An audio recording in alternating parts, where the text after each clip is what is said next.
yemek үшін емес, халықтың тәлімі мен тәрбиесі үшін керек дүние. Бұны біз халық үшін жасап отырмыз. Жаңа қойылған сұрақ, бұл біздің ата-бабамыздан қалған ерекше бір дәстүр салтымыз, ұру деген. Адам болу үшін өз бойында қадір қасиетті білу керек.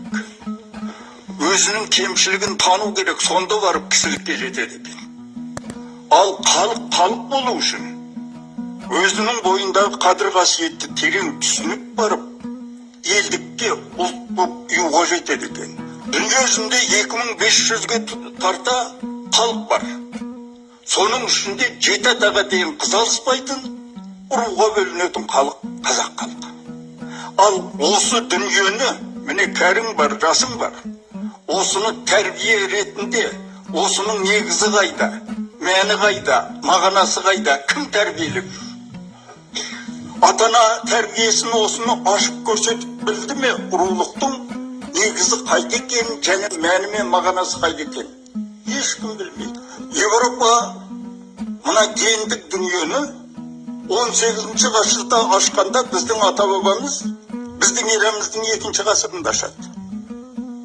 Қазір дүние халқы танып отыр. Бүкіл жылқыны қолға үйреткен қазақ екенін міне мойындады. Жылқыны қолға үйреткен қазақ болса, 4 түлік малды да қолға үйреткен қазақ. Сіз ойламаңыз, ана табиғаттың тағысы, одан сенің психологияң, психикалық айлаң артық болмаса сен қолға үйрете алмайсың. Міне осы 4 түлік малға табиғи сұрыптауды жасап алып, ата-бабамыз осыны өзінің ұрпағына қолданды. 7 атаға дейін қыз алыспау деген. Бұл теңдессіз ғылым, қарақтар. Әрине, бұл енді келісуге болады енді бұнымен. Мұны сондықтан тұра тұр.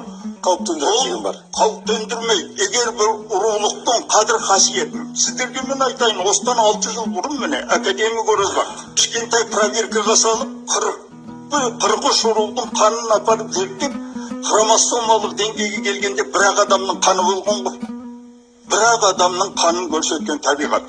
Сонда сіздің мына ақжағалы ағылшының, француздың, жапонның, Қытайың бәрі көз төбесіне шығады. Сонда айтады, міне, еш халықта жоқ, 7 атаға дейін қыз алыспау. Ұру деген біздің қазақ халқымызда дәстүр салтымыз дейді. Сондықтан ұруыңды біліп, 7 атаңды білу, бұл ұруға бөліну үшін жасалған нәрсе емес.